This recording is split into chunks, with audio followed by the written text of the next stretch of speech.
Hello and welcome to Learning with the Fosters.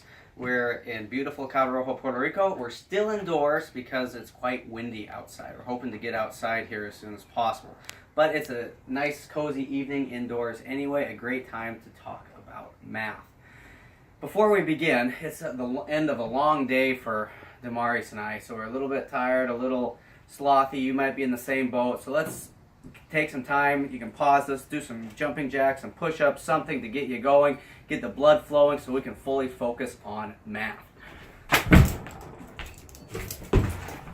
All right, we're ready. We're going to continue our discussion today on sets. Remember, we're going over some fundamental concepts before we get into the pre-calculus proper, that is the algebra and trigonometry, that this course is designed to work through. And we're beginning that discussion with sets. If you didn't watch a previous lecture where we introduced some of the notation, some of the basic ideas of sets, it'd be helpful to go to that now. We're going to continue our discussion today with subsets.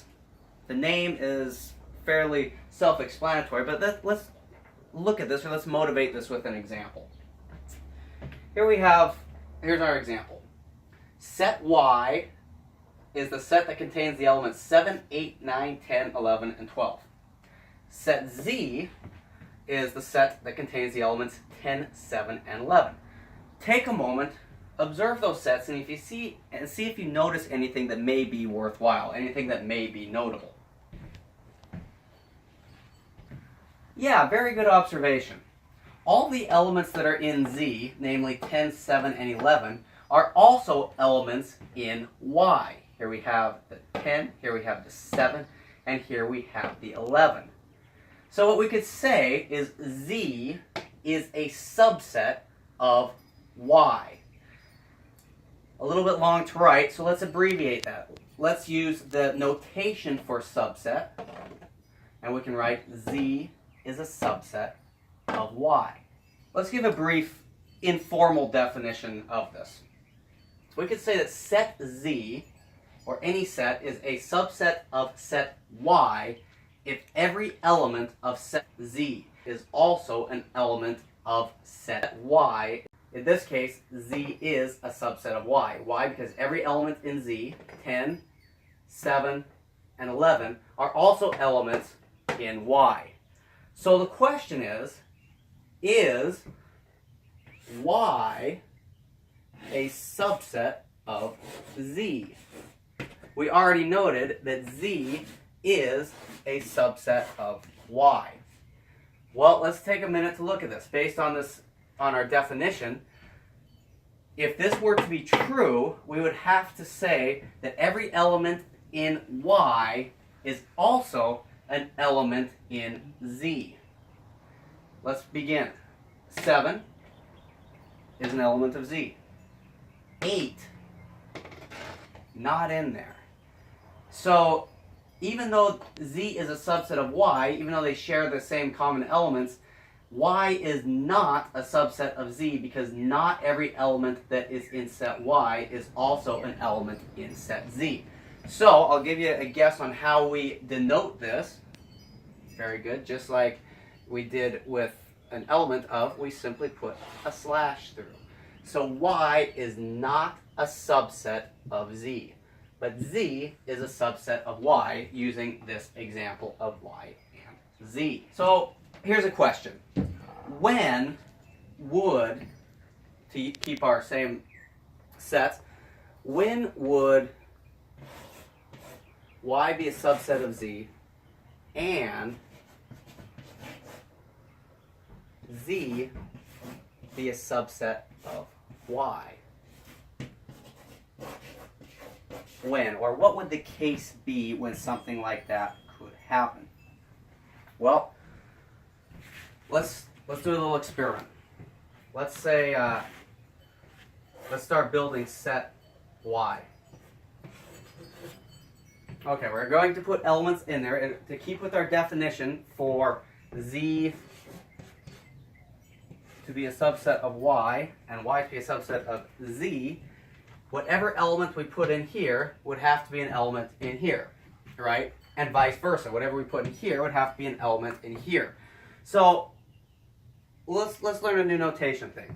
Let's call these, rather than picking specific numbers, let's say this first element we'll label x1. Now x1 could be anything. It could be a number, it could be a variable, it could be whatever. We're simply using x to denote that whatever this is, we're labeling it as x sub 1.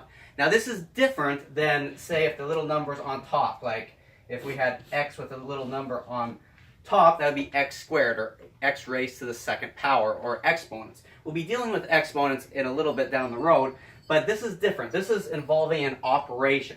This is not involving an operation. This is simply denoting or distinguishing this x from another x. So perhaps let's continue this out. So if this first element we're just labeling x1, well, in order for this to be true, then x1 would also have to be an element in z, right? Okay, so far we're good. Well, let's add another element. We'll simply label it x sub 2. Well, according to our definition, if these two are going to be subsets of each other, whatever element is in here would have to be an element over here, right? Okay, so we're building our sets. Now let's work from this direction. Let's add another element. Well, we'll just simply call it, we're not being overly creative, we'll call it x sub 3. Okay, so we see y is a subset of z, but z is not a subset of y unless we do what? Right, we have to add the same element to this set. And I think at this point we could note that this goes on and on as long as we make. Any element we add to one, in order for them to both be reciprocally subsets, we'd have to add it to the other. So, the case when y is a subset of z, any y of any z, and that z is a subset of that y, when does that happen? Well, it happens when y is equal to z. We see that here. Now, we can also look at this from a somewhat different perspective. We can build on this. We can know if a set y, or let's just change variables, let's say a set A is equal to a set B, when, what would be a way for us to be able to know if set A is equal to set B? Well, what we learned up here. If A is a subset of B, and B is a subset of A. So we know A is a subset of B, and B is a subset of A. In order for that to happen, A is equal to B. Also, if we're given A equals B, then we know that A is a subset of B, and B is a subset of A. Let's do an example. Let's say we have Y is the set 20, 21, and 22. And we have Z is the set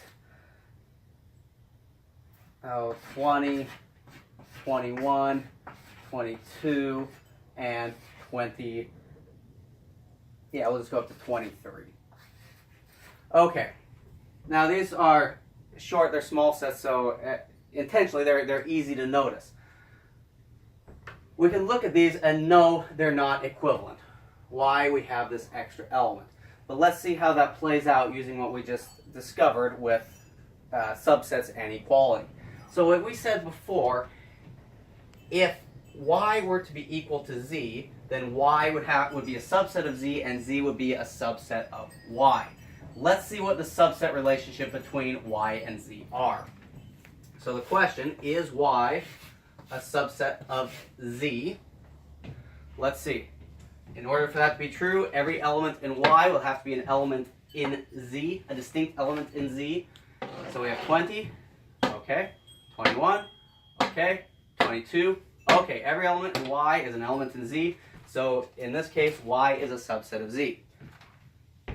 What about, is z a subset of y? Well, same thing. 20 is in y, this element is in y, this element is in y. Ooh, this last element, 23, is not in Y. So therefore, Z is not a subset of Y. Say therefore, Z is not equal to Y. And here's another useful notation. An equal sign with a dash through it as well means not equal. So not subset, not equal. All right, moving right along. Let's look at another important term, or a special set, if you will. The universal set. It's typically denoted as an uppercase U. U for universal. Since my penmanship's not too great and you can't really tell if it's a capital or not, I'll put a few little lines kind of on top so you know that that is a capital U for the universal set. So what is the universal set? Well, we can briefly, kind of informally define it as the set containing all the elements included within a particular discussion. So let's look at an example. Let's say we have set A contains the elements 1, 3, and 5, and set B contains the elements 2, 4, and 6. All right. Our particular discussion in this case involves sets A and set B. So the universal set would be the set of all the elements under discussion. In this case, we have all the elements from A, which are 1, 3, 5,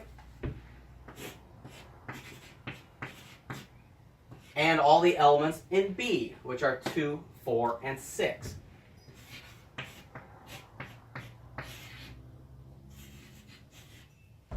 So the universal set, in this instance, contain the elements 1, 3, 5, 2, 4, 6. Or in other words, all the elements in A and all the elements in B. The next special type of set, that we'll talk about, is called the null or empty set.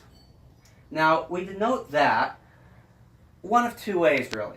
One with a 0 with a slash through it, or our braces, our brackets, but nothing in between. Remember, when we're building sets, this represents a set, and whatever elements in there are the elements that constitute the set, or give definition to the set.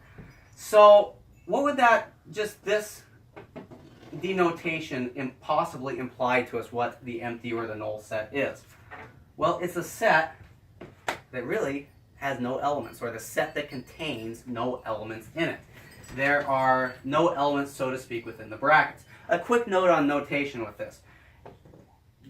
It is improper, it is wrong, and it really kind of doesn't make a lot of sense if you kind of combine these two ways of talking about it. Remember, these are two ways of identifying the same thing, the null, the empty set. So what you can't do is have a set braces with this /0 in the middle. That's not the way to do it. And if you kind of sit down and think about what this would mean, it doesn't make a whole lot of sense. So to signify or to denote the null empty set, use either one of these two methods. And again, the null, the empty set, is the set containing no elements in it. And of course, from there you can build upon it. Sweetie. So building off of all that, by our definition, every set is a subset of itself. I forgot is. Let me say that again. Every set is a subset of itself. Let's do an example. Let's see, we've been using A and B. Let's call this set C. 2, 3, 4. Set C contains the elements 1, 2, 3, 4. We'll just stick with that. So let's think back to our definition of subset and what we've been discussing so far. What we're saying is every set is a subset of itself. So in order for C to be a subset of anything, we're looking at C itself. What are the rules? Every element in set 1, in this case C, must be an element in set 2, in this case set C again. Intuitively it's that way, but let's draw it out. So set 1, we have, I won't rewrite it, it's up here. Set C is 1, 2, 3, 4. So every element here would have to be in set 2, which set 2 is also C. 1, 2, 3, 4. So we'll somewhat state the obvious. Element 1, check. Element 2, check. Element 3, check. Element 4, check. So every element in set 1, in this case C, is also an element in set 2, in this case set C. Now we could work backwards.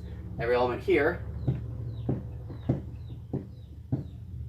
corresponds. Now it goes back to kind of what we're discovering with equality, where if in order for a set to be a subset of another set, and that set to also be a subset of the first set, that means those two sets are equal. And that's exactly what we're stating here.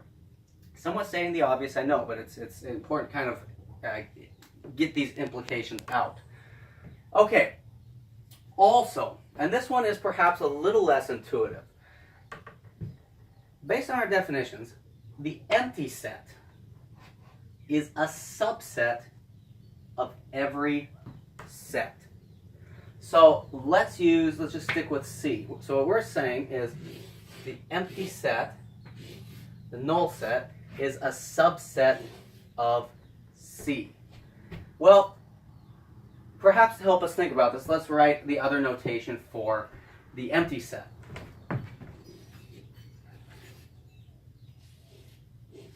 And remember, that's not just kind of a cool way to do it. But what we've been looking at with sets is this indicates the set and what elements are inside. What elements are inside? Nothing. Now let's write C instead of by the capital letter that we're denoting it with. Let's write it out as we did up here. And I think this may help us to see this a little bit. Okay, we've got our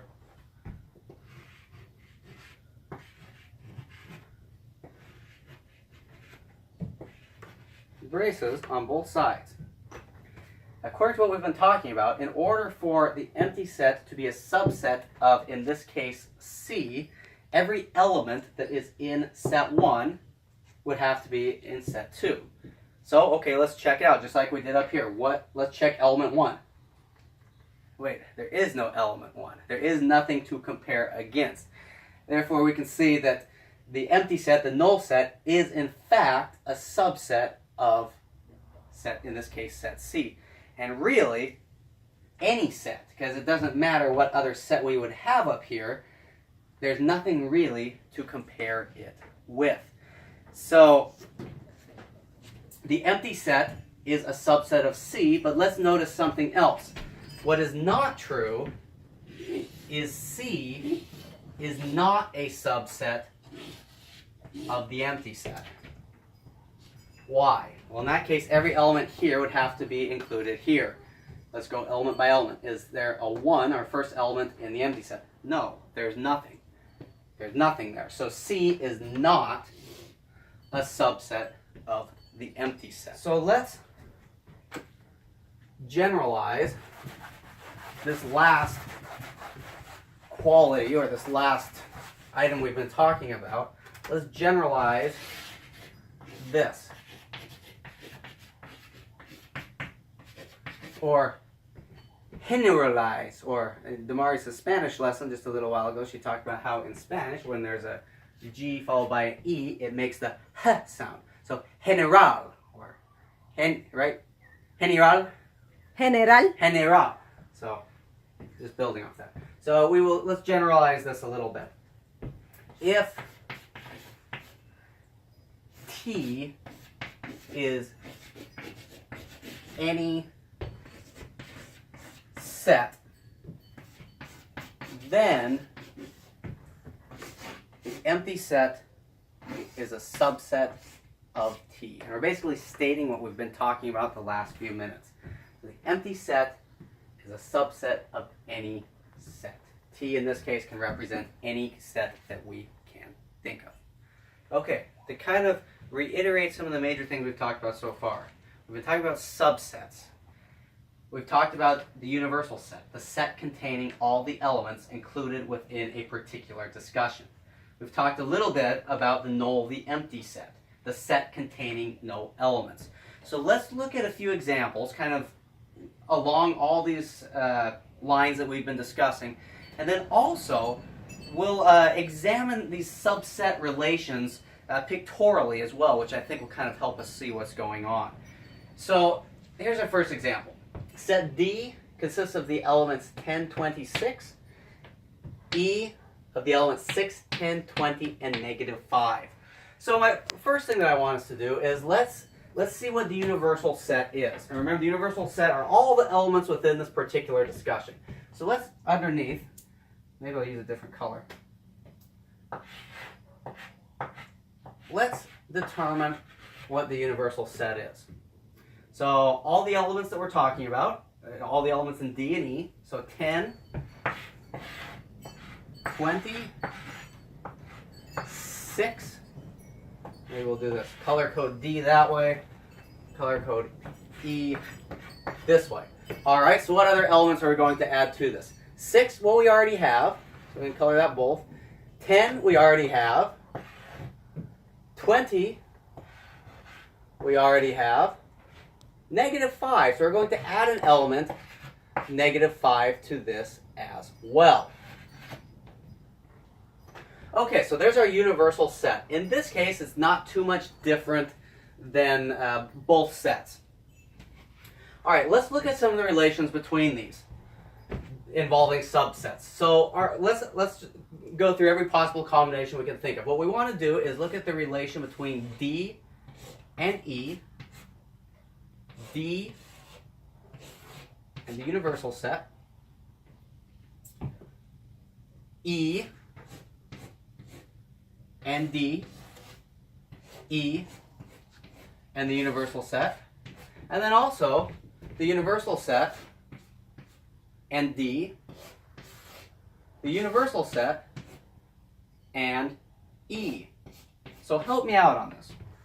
It's a nice vibrant color, red. We want to put in the proper symbol to make these statements true. So is D a subset of E? Well, let's see. Is every element in D an element in E? 10, 10, 20, 20, 6, 6. Yes. So D is a subset of E. Excellent. All right, how about, is D a subset of the universal set? 10, 10, 20, 20, 6, 6. Yes.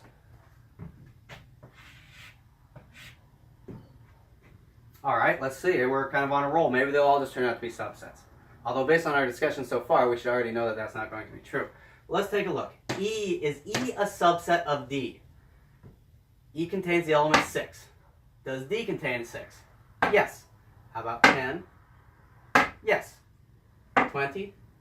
Yes. So far, so good. One more to go. -5. Ooh, no -5. So even though all of D is in E, or even though D is a subset of E, E is not a subset of D. This -5 is not contained in D. So what's our notation? Excellent. E is not a subset of D. Not too bad, I don't think, right? Okay, how about E in relation to the universal set?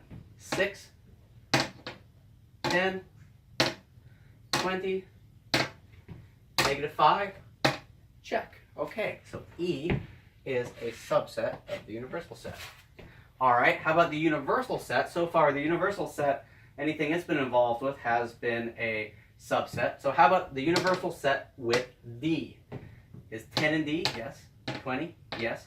6? Yes. Uh-oh, that -5 throws it off. So the universal set is not a subset of D. Let's check with E. 10, 20, 6, -5.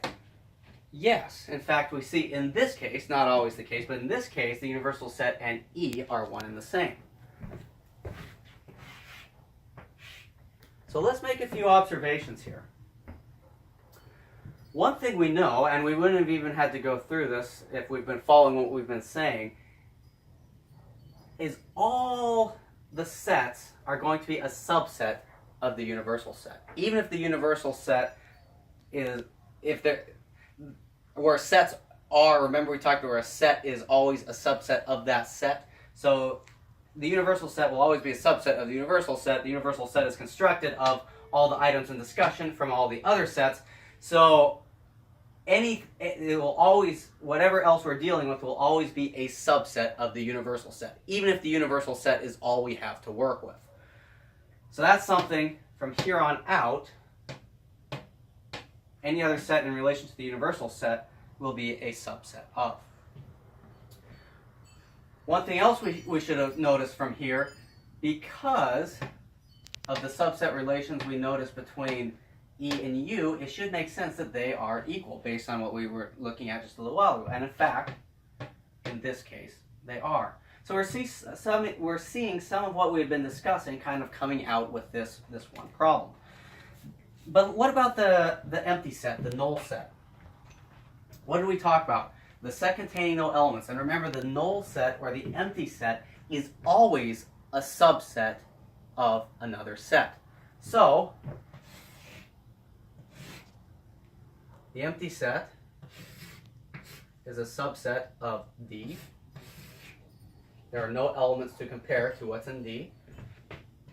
The empty set is a subset of E, and the empty set is a subset of the universal set. How about the reverse? What's the relation between D and the empty set? Well, we had already talked about, and we can see again, if we're comparing, remember the empty set. This, there are no elements, so what's in D? 10, there's got to be in here, it's not there. So D is not a subset of the empty set. E is not a subset of the empty set. The universal set is not a subset of the empty set. Okay, questions thus far? Let's have a little more fun with this, however. We can learn a lot, and we should get used to learning a lot by looking at items like we've listed here. There's a lot of truth that we've just written here. There's a lot of this is a lot of information telling us what's going on. But let's look at this in another way. Let's look at this pictorially for all you visual learners. This helps. For me personally, I don't know if I'm a visual learner or not, but within mathematics, I tend to draw a lot of pictures. When I'm trying to figure something out, to me a picture really does, to use the old adage, speak 1,000 words. To me a picture really helps me sort out many mathematical ideas, problems, and concepts. So we're going to do something similar here, and this will become very helpful in the future. But we're going to use what's called a Venn diagram. I'm sure many of you have seen it. An Englishman towards the end of the 19th century kind of formalized it in this way, and that's where the name comes from. He's a logician, among other things. But let's draw what we stated here. Let's translate into something we can more visually see. So if we were to draw, let me use a better color.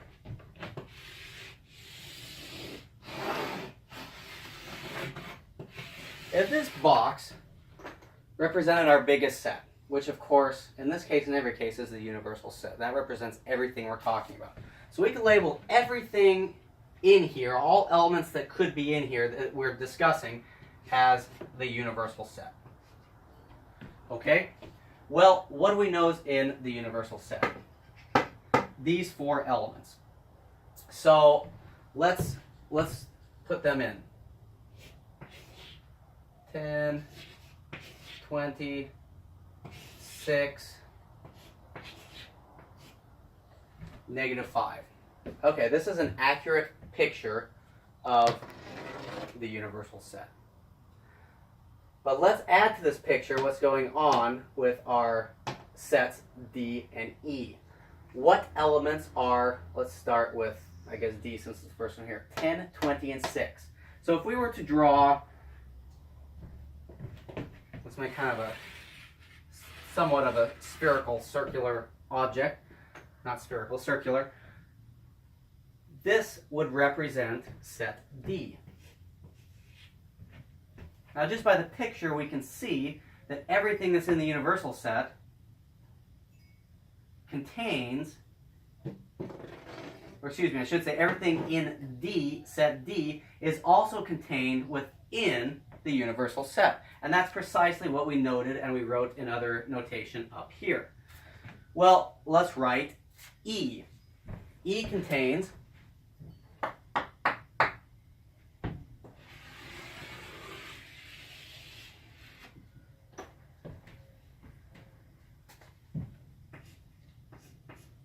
So here we have a pictorial display of all the relations of these different sets that are going on up here. And even if we didn't go and write out explicitly the universal set, this picture still demonstrates everything that we said up here. Let's walk through this a little bit.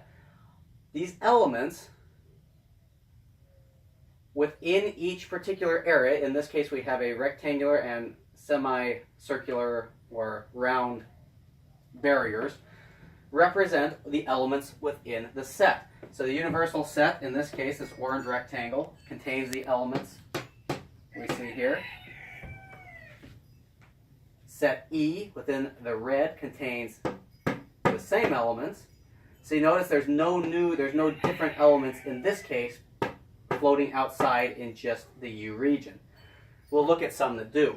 And D has its three elements, which it shares with E, but notice how the one exception with E is outside of the fence, so to speak, of D. Does that make sense? This is kind of a visual way to represent all the relations that we were talking about up here.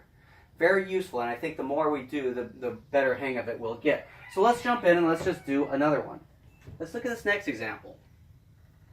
F is a subset of G, and F is not equal to G. Wait a minute, there's something different. We don't have the particular elements within these sets. But based on what we've learned, we can still come up with the relations and the pictures in a very general way. For any set F and any set G with these two conditions, we'll see what the picture would look like, regardless of what numbers are in there, what variables are in there, or what pictures of animals and plants are in there. So, first thing to notice on this, based on what we talked about, we can say one thing for sure. If F is a subset of G and F is not equal to G, we can infer, therefore, that G is not a subset of F. Because remember we talked about in order for something to be equal, both sets had to be subsets of each other. In this case, F would be a subset of G and G would be a subset of F. Here, we're specified that F is not a subset of G, so we can know that G is not a subset of F. That will help us with our picture. Okay, let's look at what the universal set might look like. Now before, when we constructed this, we went through and got every element out of F and every element out of G, and that was how we constructed our universal set. Well, same thing here, except we don't have the specific elements. So what we can do is we can list this as the universal set is the set that contains the set F and G. Whatever, or regardless of whatever in reality are the elements within both F and G. So the universal set consists of what is in the sets F and the sets G. That is the field under discussion. So let's draw a picture. We'll stick with kind of the same way we did the last one. A rectangle representing the universal set. All right. Now where do we go from here? We don't have numbers to kind of draw our circles around. But what we do have are our conclusions and our information that was given to us up here. We have the same set relations. So the universal set within here will contain F and G somewhere. So we'll have two spheres, one F, one G. How will those relate? Well, we know they're not equal, so we're not going to have one circle that would be both F and G. We know that. We discussed that up here. We also know that one of them, namely F, is a subset of G. So in other words, everything in F will be an element in G. So if we draw that, we can start by drawing G. And F is a subset of that. In other words, every element in F will be in G. So if we draw F anywhere within G, whatever is in F will also be within G. It will be a subset of it. But as our picture shows, not every element in G will be an element of F. Or in other words, G and F are not equal, which are the specifications and the implications we drew up here. So now, of course, we don't know, depending on what F and G is, how big, how different these various shapes will be. But this gives a general picture of the information that we were given and that we kind of discovered in a relational way that we can see the relationship of these sets. Universal set, G is a subset of the universal set, F is a subset of the universal set, F is a subset of G, but G is not a subset of F. I think that's pretty nifty. I think that's kind of cool. So let's look at a different scenario along these, again, kind of general lines without the particular elements actually listed. So in this case, let me draw a picture first and see how we could get that. So we looked at our last picture. We had a set within a set. How could we get, if this again is the universal set, how could we get a picture that looks something like this? We can label this set H, this set I. Okay, what do we notice from this picture? And let's kind of work backwards and list up here some of the relationships between these sets. Here's our sets. So we know the universal set consists, based on the picture and on our discussion, of everything. Universal set is everything in H and I, whatever those may be. Okay. Well, what can we tell about H and I in a relationship? In other words, what is the relationship between I and H and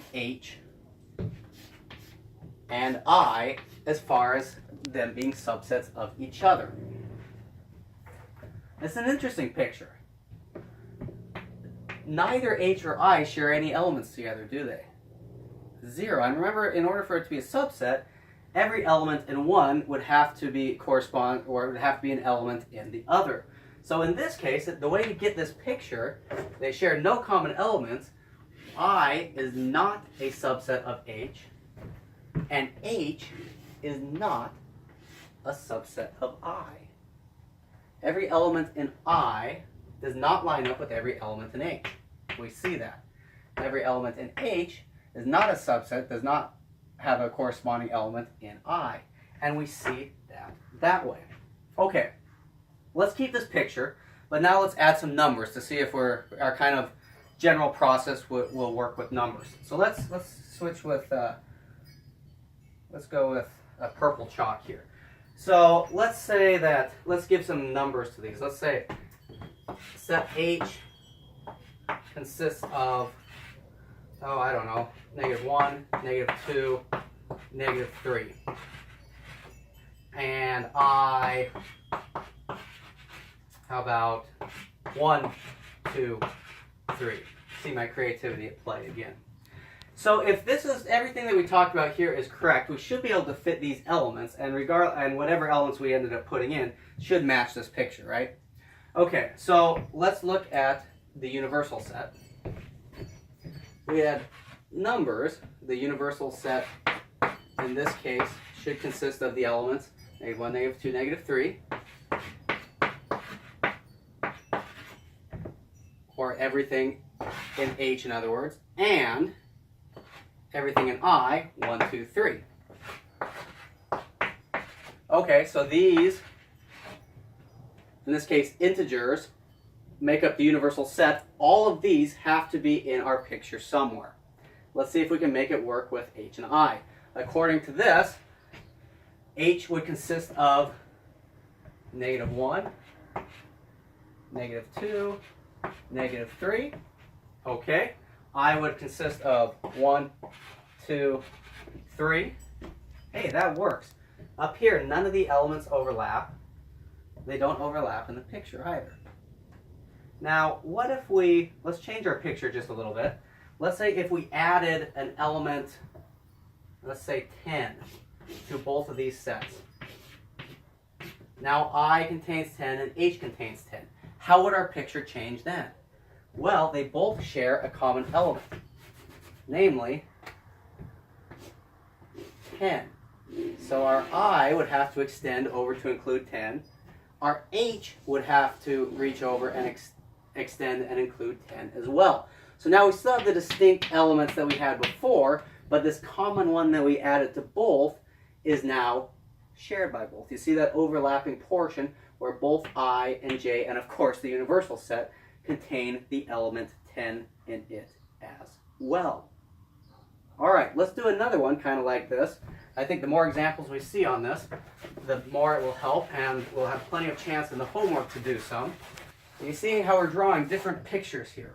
All right, I think we're ready to look at one a little bit more involved. We have the set J, consisting of the elements 7 and 20. The set K, consisting of the elements 12, 1, 7, 23. And set L, consisting of the elements 20, 5, 14, 1, 3, and 8. 3 sets this time. What we want to do, our goal, is to see what the universal set consists of, look at the relations between these sets. Are they subsets or are they not subsets? And then do the same thing, only pictorially, using the Venn diagram. So that's our task. Okay, first things first. The universal set. This is going to consist of what? Well, everything under discussion. Or in other words, everything in J, K, and L. So we have 7, we have 20, we have 12, we have 17, we have 20, okay, we already put 20 in, we have 3. Now dealing with L, we have 20, we already have 20 in here. 5 is a new element, 14 is a new element, 1,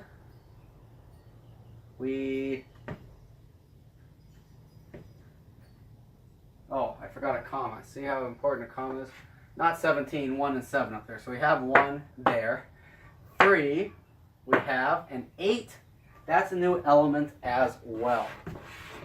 So our universal set, we'll draw our picture. Our universal set will need to contain all of these elements. 1, 2, 3, 4, 5, 6, 7, 8, 9 elements. Namely, these ones all will have to be within this picture by the time we're done. But before we continue with the picture, we know what we're up against. We know all the things involved.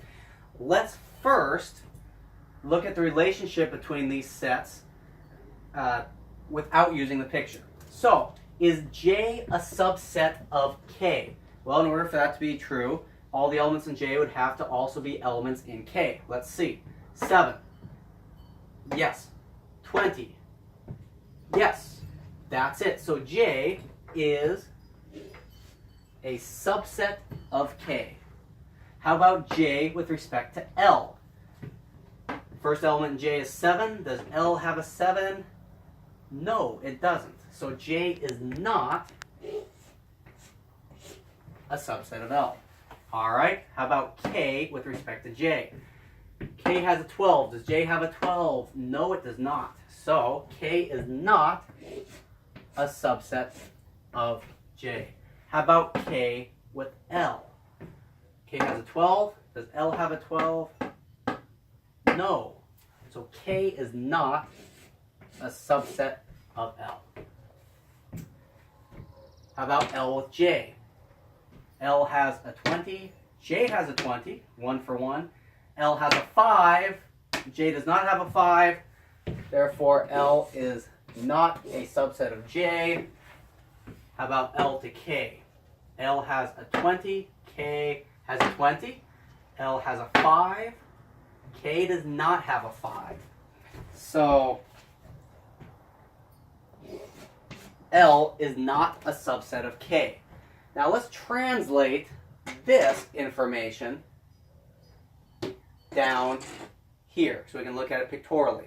And we'll do it without the numbers at first, and then we'll put the numbers in and see if it checks out. So the first thing to do is we got to kind of make a plan. How are we going to design this based on the information that we have here? By looking at the subsets and the non-subsets. What is a subset? What is not a subset?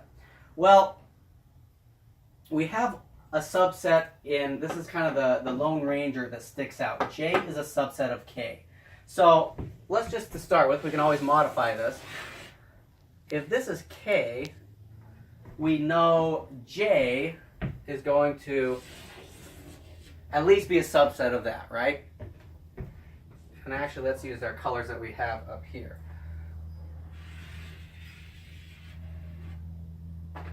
K is orange.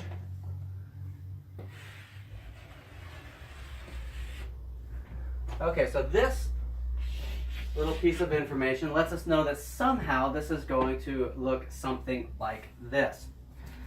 Now, we don't have any other subsets.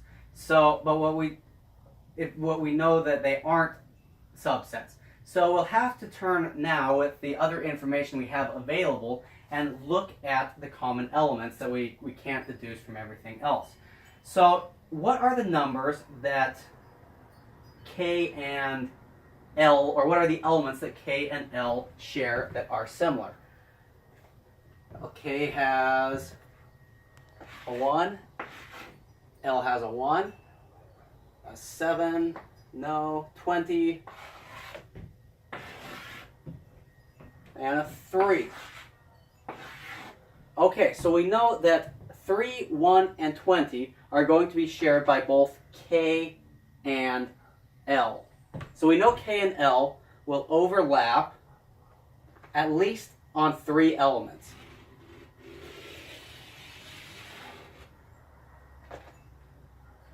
So here's L, and those 3 elements that we know they both share are 1, 20, and 3.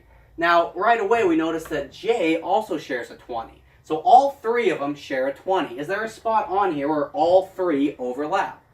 Yes, this little area right here is shared by L, J, and K. So this little region would be the spot to put the 20, which is the element shared by all 3 sets. So 20 is an element of L, K, and J. All right, that worked out nice. Now the other 2 elements that are shared by L and K are 3 and 1.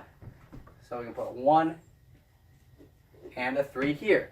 This space is shared by L and K, the same elements. They all 3 share 20. Now all that leaves us left to do is to fill in the remaining elements in their respective areas. So what's left in J? We already used the 20. The 7, we know J is a subset of K, so there will be a 7 here. We can look on K and see that right there. So our 7 is in the J, it's in the K, but it's not in the L. And our J is complete. All right, our K, we simply have 1 element left, a 12 that is singularly in K. And within L, we have 5, 14, and 8. Okay, that wasn't too bad, was it?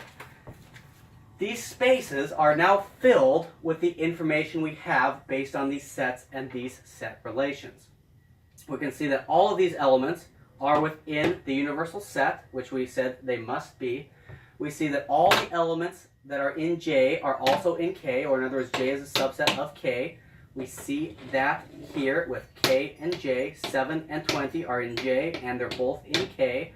We see the similar, or the shared elements between K and L in this space here, 1, 20, and 3. We see the element 20 being shared by both J, K, and L in this space here. And we see the element 12, which is unique to K in this area, the strictly K area not being shared by J or L. And similarly for L, we have the elements 8, 14, and 5 that are simply part of the set L and not part of the set K and or the set J. So a nice little pictorial way to look at that. Let's go over our homework assignment for this lesson where we looked at subsets and set relations. Our homework: correctly insert either subset or not a subset to make each statement true, and describe the set relations with a Venn diagram. Problem number 1. Well, let M, now when we say let, that's common in mathematics when we're presenting the characteristics of whatever problem we're looking for a solution on. So we'll say let M equal the set 1, 2, 3, ellipsis 10. I'll let you decipher that as we looked at the last lecture. N equal the set 1, 3, 5. O equal the set 1, 2, 3, 4, 5. P equal the set 10, 8, 12. So with these sets, insert the proper symbol to make each of these statements true. After that, go through and list the elements of the universal set. Then, that's the first part of the instructions, and then describe the set relations with a Venn diagram. In other words, draw a Venn diagram like we did a few examples of based on this information. These same directions, now let's look at problem number 2. We're going to do the same thing, but we're going to describe our sets using set builder notation. So let W equal, I'll let you sound, let Y be the set of all elements X such that X is an integer less than 40 and greater than 30. And let Z be the set of all elements X such that X is an integer between 31 and 35 and even. So again, we'll want to go through these various set relations and properly make each statement or each expression true by inserting the proper notation. Either it is a set or it is not a set. And lastly, our last two problems, somewhat different directions. Problem number 3, let V equal the set 1, 2, 3, ellipsis 10.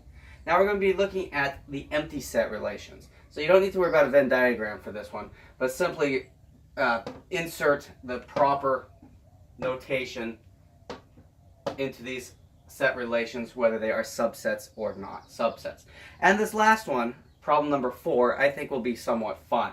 Perhaps a little challenging, but I think it will be fun. Construct a Venn diagram describing the set relations between the denizens of Casa de Foster, or our little residence, based on the following information. So I'm going to give you some information, and your job is to construct a Venn diagram that describes the set relations between all of these various factors. Well, let me tell you a little bit about Casa de Foster. There's humans, 2 of them, 1 male and 1 female. There's also pets. There are indoor pets and outdoor pets. Of the indoor pets, there are cats, specifically 3 male cats and 3 female cats. Also, within the indoor pets, we have a dog. 1 dog, it is a female, 1 female. Now, there's outdoor pets as well.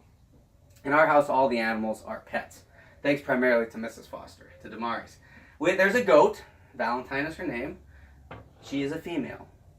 So 1 goat, female. Chickens, I kind of approximated on this. We just had a bunch of new babies, so the count's a little hard to get. But we'll say, for simplicity's sake, there's 4 males, 4 roosters, and 20 females.